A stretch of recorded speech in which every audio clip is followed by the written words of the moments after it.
अनन्य भक्त श्री चंद्रहास जी महाराज, उनके पावन चरित्र का अपने लोग श्रवण करते हैं। इससे भक्ति बहुत घनीभूत होती है।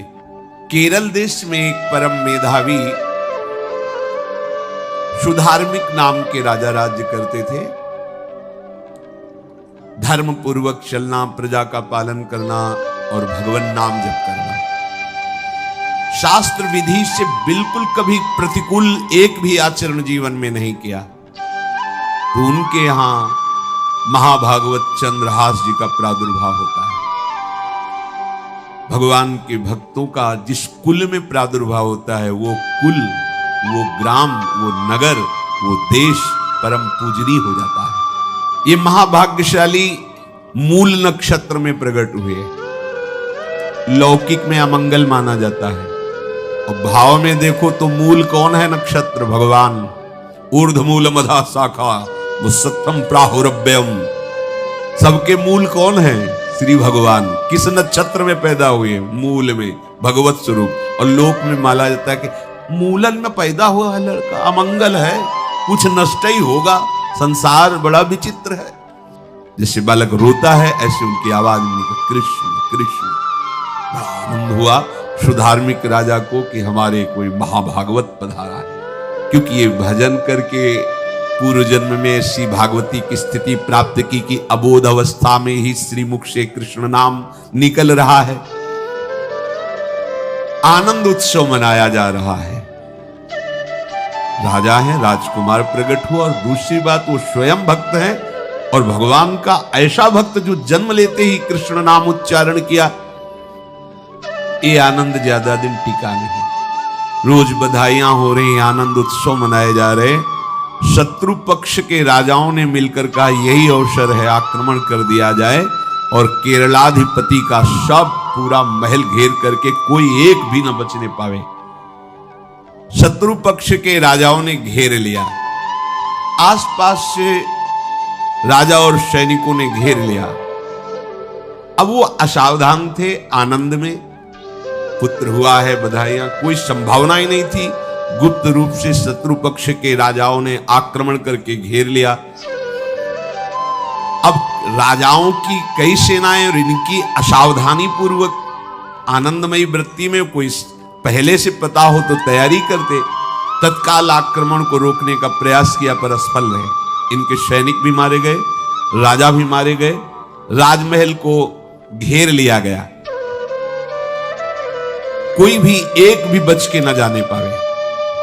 तो राजमाता जिनसे चंद्रहास जी का प्रादुर्भाव हुआ था, उन्होंने धाय मां को कहा कि मेरे पुत्र को बचाने में तुम समर्थ हो, मेरे तो प्राण नहीं बचेंगे, अगर ये लोग नहीं मारते तो मैं अपने पति के शव के साथ सती हो जाऊंगी। पहले ऐसी धार्मिक निष्ठा माताओं बहनों में होती थी कि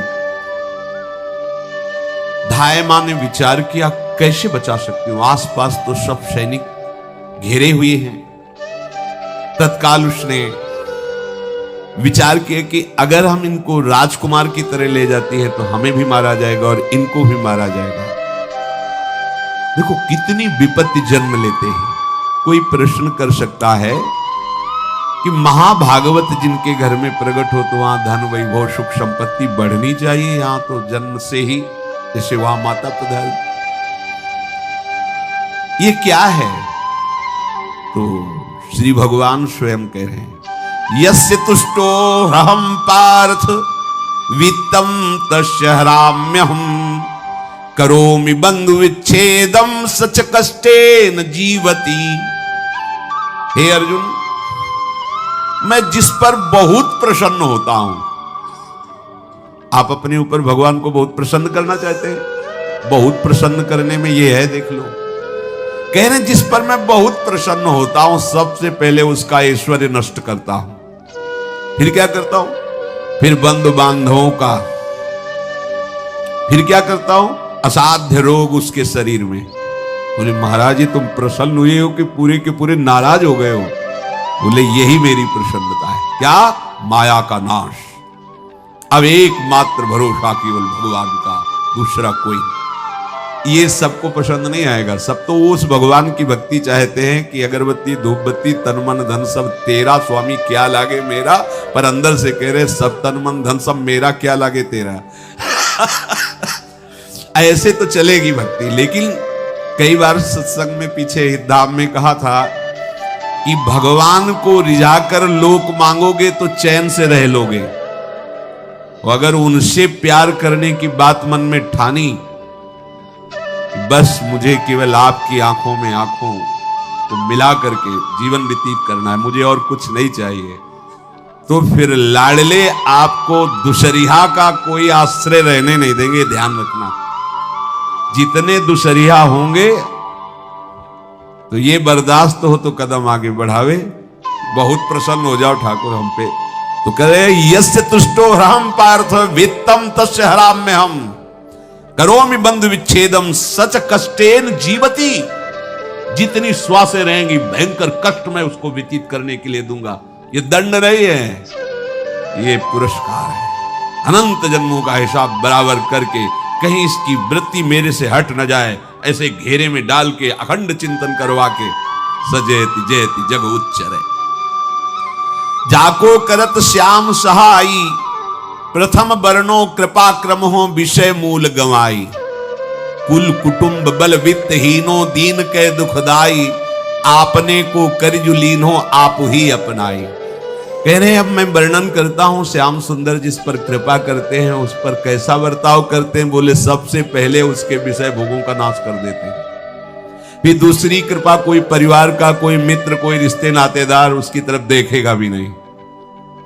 फिर ऐसा दुख प्रदान करते हैं कि केवल एक भरोसा रह जाता है, एक भरोसो, एक बल, एक आस विश्वास, बस नाथ आपके सिवा हमारा कोई नहीं। बस वहीं से जो चमत्कार प्रकट होता है, त्रिभुवन में कोई उसकी समानता नहीं कर सकता जिस पर ठाकुर की कृपा है।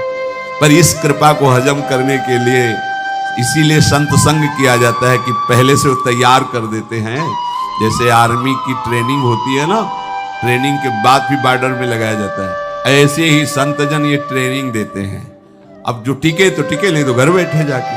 अगर टिक गया तो गुरु मेहरबान, तो चेला पहलवान, भगवान भी परास्त नहीं कर सकते। उसमें ऐसी सामर्थ्य आ जाती है कि हर प्रभु के द्वारा दिए गए विधान को हंस करके स्वीकार कर लेता है। और ऐसा नहीं कि उसको कष्ट होता है, ये लोक भाषा में भगवान कह रहे हैं सच कष्टेन जीविता। नहीं तो जिस चिदानंद में वो सुख भोगता है वो ब्रह्मा को भी नहीं प्राप्त है जो भक्त को प्राप्त होता है। भक्त का वैभव दिव्य होता है, चिदानंद में होता है। ये तो पापियों के पास भी वैभव है, रुपया पैसा कुटुंब परिवार।